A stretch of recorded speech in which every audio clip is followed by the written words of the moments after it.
Hello दोस्तों, स्वागत करते हैं आप सभी का आपके अपने यूट्यूब चैनल जैकपुर पे। आज के इस वीडियो में हम लोग क्लास 10th के सोशल साइंस में देखेंगे कि कैसे हम लोग अपनी मेहनत से मात्र 180 दिन में 96% नंबर ला सकते हैं। यानी आप 96% क्या, आप 98% भी नंबर ला सकते हो, लेकिन 180 दिन में। लगभग आप लोगों का 180 दिन का समय ही बचा है। यदि आप इस पैटर्न को फॉलो करोगे, यानी जो पैटर्न हम आज आप लोगों को बताने वाले हैं, इस पैटर्न पे आप चलोगे, इस पैटर्न को ही फॉलो करोगे, तभी आपका 96% का सपना पूरा हो पाएगा। इसलिए आज का जो वीडियो है वो काफ़ी इम्पोर्टेंट होने वाला है। छोटा वीडियो होगा, वीडियो को छोड़कर बिल्कुल भी नहीं जाना है, शुरू से लेकर अंत तक देखिए, काफ़ी यूज़फुल होगा आपके लिए आज का ये वीडियो। तो चलिए शुरू करते हैं। यदि आप हमारे चैनल पे पहली बार आए हो तो प्लीज़ चैनल को सब्सक्राइब कर लीजिएगा। हमारे चैनल पे रोज़ शाम में लाइव क्लास होता है आपके लिए, और आप लोगों को टारगेट भी दिया जाता है। हमारे व्हाट्सएप ग्रुप से जुड़ने के लिए, टेलीग्राम ग्रुप से जुड़ने के लिए लिंक आपको डिस्क्रिप्शन में डाल दिया गया है, वहाँ से जाकर आप ज्वाइन कर सकते हो। तो चलिए देखिए क्या है। सबसे पहले है हम लोग एसएसटी में 96% का जो टारगेट है उसको पूरा करने का कोशिश करेंगे कि कैसे हम लोग ला सकते हैं। 10th में सामाजिक विज्ञान 180 दिन का टारगेट हमने लिया है। एसएसटी इसको हमने 3 भागों में डिवाइड किया है। ध्यान से देखिएगा, हमने बुक को 3 भागों में डिवाइड किया है। कौन कौन से भाग हैं? सबसे पहला भाग है हमारा ऑब्जेक्टिव, जिसमें आप लोगों का 40 नंबर का सवाल पूछा जाता है। जो ऑब्जेक्टिव होते हैं जिनमें आपको एक सवाल दिया जाएगा, 4 ऑप्शंस दिए जाते हैं, इनमें से जो आपका सही होता है उसको आपको चुनना होता है। दूसरा होता है सब्जेक्टिव, जिसमें आप लोगों का 40 नंबर का सवाल पूछा जाता है। इसके बाद बच जाता है आपका 20 नंबर, जो आपका प्रैक्टिकल में चला जाता है। ठीक है, यदि आपका स्कूल में आपका अच्छी पहचान रहती है, आप लोग स्कूल में अच्छे से सर से अपने मिलकर रहते हैं, या फिर अपना प्रेजेंटेशन अच्छा करते हैं, तो वहाँ पर आपको 20 नंबर 18 नंबर वहाँ से पूरा का पूरा नंबर आपको मिल जाता है। उसके बाद हमने तीसरा पार्ट यहाँ पे रखा है बुक रीडिंग का पार्ट। ये काफ़ी इम्पोर्टेंट होता है, ये सभी के लिए नहीं है। ठीक है, वैसे स्टूडेंट्स जो केवल पास करना चाहते हैं वो इन दोनों को फॉलो करेंगे। जो टॉप करना चाहते हैं, कुछ अच्छा करना चाहते हैं, A+ लाना चाहते हैं, तो उनको ये बुक रीडिंग वाला भी पार्ट को ऐड करना होगा। तो चलिए शुरू करते हैं और बताते हैं आप लोगों को क्या करना चाहिए आपको। सबसे पहले हम लेते हैं ऑब्जेक्टिव का पार्ट। ऑब्जेक्टिव में आपको पर डे, यानी कि डेली आपको 20 क्वेश्चन याद करना है। क्योंकि आप लोग सोचते होंगे कि इतना कम टारगेट क्यों देते हैं, तो भाई इतना कम टारगेट हम इसलिए देते हैं क्योंकि आप लोगों के पास साइंस है, सोशल साइंस है, इंग्लिश है, मैथ है, हिंदी है और संस्कृत का विषय है। तो काफ़ी सारा विषय होता है, इसलिए आप लोगों को इतना कम दिया जाता है।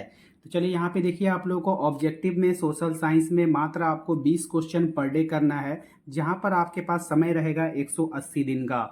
180 दिन के समय में आप लोग यहाँ से अगर इसको टारगेट पूरा करोगे तो 3600 क्वेश्चन का टारगेट आपके पास आ जाएगा, जो कि काफ़ी पर्याप्त होता है।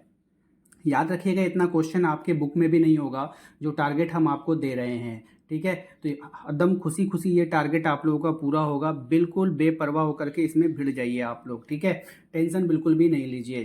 तो यहाँ से आप लोगों का ऑब्जेक्टिव का खेला खत्म हो जाएगा। उसके बाद अगर हम बात करें दूसरा सब्जेक्टिव की, ठीक है, तो सब्जेक्टिव की अगर हम बात करेंगे तो सब्जेक्टिव को हमने यहाँ पे 2 भागों में डिवाइड किया है। पहला भाग होगा जिसका आंसर जो है आपका जो छोटा होता है, पहला भाग है जिसका आंसर आप लोगों का 1 से लेकर के 3 लाइन के बीच में रहेगा। ठीक है, दूसरा जो होगा आपका वो 3 लाइन से ऊपर का आंसर होगा। ठीक है, यानी कि बड़े आंसर में चले जाते हैं।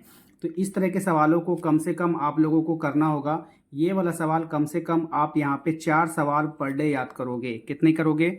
4 सवाल। ठीक है, और उसके बाद ये वाला यहाँ से आपको 1 सवाल पर डे याद करना होगा, यानी कि टोटल आपको 5 सवाल पर डे याद करना है।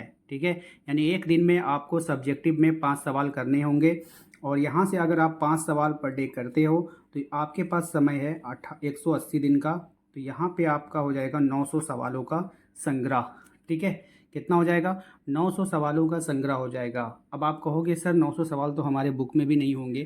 तो नहीं होंगे तो और भी अच्छी बात है, नहीं होंगे तो और भी अच्छी बात है, क्योंकि आपके पास तो यहाँ पे समय है ना 180 दिन का, तो आपको टारगेट है। ऐसा नहीं होता है, कभी कभी होगा क्या, जैसे कि आपने लक्ष्य रखा है कि 4 क्वेश्चन हमने छोटा याद करना है, 5 को मतलब कि 1 क्वेश्चन हमने बड़ा याद करना है। तो कभी कभी होगा क्या कि आपके पास मतलब कि कुछ ऐसा अर्जेंट काम आ जाता है जिसके कारण से आपने 3 ही क्वेश्चन कर पाए हो और 1 बड़ा कर कर पाए हो, या कभी कभी होगा कि 4 क्वेश्चन आपने छोटा वाला कर लिया है याद, लेकिन एक बड़ा वाला नहीं कर पाए हो।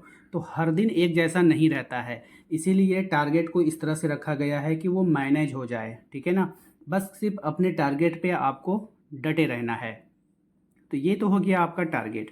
अगर आपका लक्ष्य है कि नहीं सिर्फ मुझे फर्स्ट डिवीज़न करना है या फिर मतलब कि पास करना है, तो आप इतना में कर सकते हो। लेकिन अगर आपका सपना है कि नहीं मुझे ए प्लस लाना है, या नहीं तो मुझे जो है टॉप करना है, तो उसके लिए आप लोगों को एक टर्म होता है बुक रीडिंग का। क्या होता है? बुक रीडिंग का एक टर्म है। ये क्या है, इसको समझिए ध्यान से।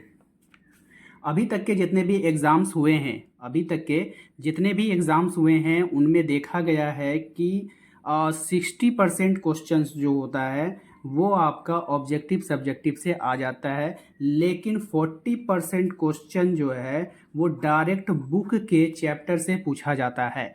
यानी कि वो क्वेश्चन किसी को पता नहीं होता है कि कहाँ से पूछा जाएगा। तो आप लोगों को ज़्यादा फोकस करना होगा बुक रीडिंग पे। हर दिन आपको 2 पेजेस पढ़ना ही पढ़ना है, या नहीं तो आप 1 पेजेस पढ़िए, ठीक है। आप बढ़िया से 1 पेजेस पढ़िए, एक पन्ना डेली रीडिंग कीजिएगा सोशल साइंस के बुक का। जहाँ पर आपको लगे कि ये चीज़ जो है मैंने नहीं पढ़ा है अभी तक ऑब्जेक्टिव में, ये चीज़ किसी ने नहीं पढ़ाया है, ना ही यूट्यूबर ने पढ़ाया है, ना ही मेरी कोचिंग वाले ने पढ़ाया है, ना ही बुक में है। अगर वो लगता है आपको कि ये क्वेश्चन इंपॉर्टेंट है, यहाँ से ये क्वेश्चन पूछा जा सकता है, तो उसको अपने कॉपी पे नोट डाउन कर लेंगे। तो एक पेज जो है आपको पर डे करना है और 180 दिन तक पढ़ना है। यकीन जानिए आपका जो है ये कंप्लीटेड हो जाएगा, ठीक है। बात समझ में आई? तो इस तरह से अगर आपको टॉप करना है तो आपको ये करना होगा, पहला। दूसरा, बुक रीडिंग में एक चीज़ और आता है, एक मैप आपको पर डे देखना ही देखना है, ठीक है। एक मैप, आपके बुक में मैप वगैरह भी होगा, तो आपको एक मैप पर डे देखना है, ठीक है ना, समझ रहे हो। एक मैप पर डे देखोगे और उस मैप को जो है आप अपने माइंड में सेट करोगे। तो आप बोलोगे सर एक मैप अगर हम पर डे देखते हैं तो 180 दिन में 180 मैप हो जाएगा, लेकिन 180 मैप तो हमारे बुक में है ही नहीं। तो ये और भी अच्छी बात है कि 180 मैप नहीं है। मान लो कि आपके बुक में मान लो कि 30 मैप है। कितना मैप है? 30 मैप है। तो ये तो रिवीजन में होता रहेगा ना, हर महीने ये रिवाइज होता रहेगा। तो आपको क्या करना होगा कि मैप को रिवीजन करते रहना है, मैप को माइंड में सेट करते रहना है कि मैप से भी सवाल पूछा जाता है। गेहूं उत्पादन क्षेत्र पूछ लिया जाता है, चावल उत्पादन क्षेत्र पूछ लिया जाता है, कोयला उत्पादक क्षेत्र पूछा जाता है। तो इस तरह से सवाल आपके एग्ज़ाम में आते हैं। तो मैप काफ़ी यहाँ पे रोल निभाता है अगर आपको टोटल नंबर्स उठाना होता है तो, ठीक है। तो जिन लोगों का सपना होता है कि मैं टॉप करूँगा, अच्छे लेवल पे पहुँचूँगा, ए प्लस लाऊँगा, तो उनको तो बुक रीडिंग और मैप में भी ध्यान देना होगा, ठीक है। साथ ही साथ आप लोगों को देखना होगा कि पिछले प्रीवियस ईयर क्वेश्चन को देखना होगा कि प्रीवियस ईयर्स में कौन से मैप आए थे। आप अपने पुराने स्टूडेंट्स जो होते हैं जिन्होंने एग्ज़ाम दे दिया है, उनसे संपर्क कीजिए, उनसे पूछिए कि मैप में कौन सा सवाल आया था, ठीक है। आपको पता चल जाएगा। तो उम्मीद करते हैं कि आप लोगों को समझ में आ गया होगा कि सोशल साइंस की तैयारी किस तरह से करना है। तो ज़्यादा ध्यान आप लोगों को देना होगा सब्जेक्टिव में, ज़्यादा ध्यान दीजिए। ऑब्जेक्टिव तो बिल्कुल सिंपल में मैंने बता दिया आपको कि 20 क्वेश्चन आपको पर डे करना है, लेकिन आपको सब्जेक्टिव पे फोकस करना है कि सब्जेक्टिव में कम से कम जो छोटे क्वेश्चन आंसर होते हैं उनको 4 कीजिए और एक बड़े क्वेश्चन को शामिल कीजिए, ठीक है। बुक रीडिंग कंपलसरी है। बुक रीडिंग आपको डेली एक पेज कम से कम पढ़ना होगा। अब आप कहोगे सर एक पेज पढ़कर क्या करेंगे, बहुत कम है। कम नहीं है बाबू, अगर आप एक पेज ध्यान से पढ़ोगे ना, एकदम धीरे धीरे पढ़ना है, समझ समझ कर पढ़ना है। कहानी के तरह पढ़िएगा, धीरे धीरे पढ़िएगा और एक ही पेज पढ़िएगा, ज़्यादा मत पढ़िएगा। ज़्यादा पढ़ोगे कुछ भी याद नहीं रहेगा, ठीक है। इसीलिए ज़्यादा अकबकाना नहीं है, एक पेज पर डे पढ़ना है। तो उम्मीद करते हैं कि आप लोगों को समझ में आ गया होगा। वीडियो अच्छा लगा है तो वीडियो को लाइक कर दीजिए, चैनल पे पहली बार आएँ तो सब्सक्राइब करके बेल आइकन को प्रेस कर लीजिए। और यदि आप हम अपने व्हाट्सएप ग्रुप, टेलीग्राम ग्रुप के साथ जुड़ना चाहते हैं तो उसका लिंक डिस्क्रिप्शन में डाल दिए हैं, वहाँ से जाकर ज्वाइन कर लीजिएगा। मिलते हैं अगले वीडियो में। Thank you.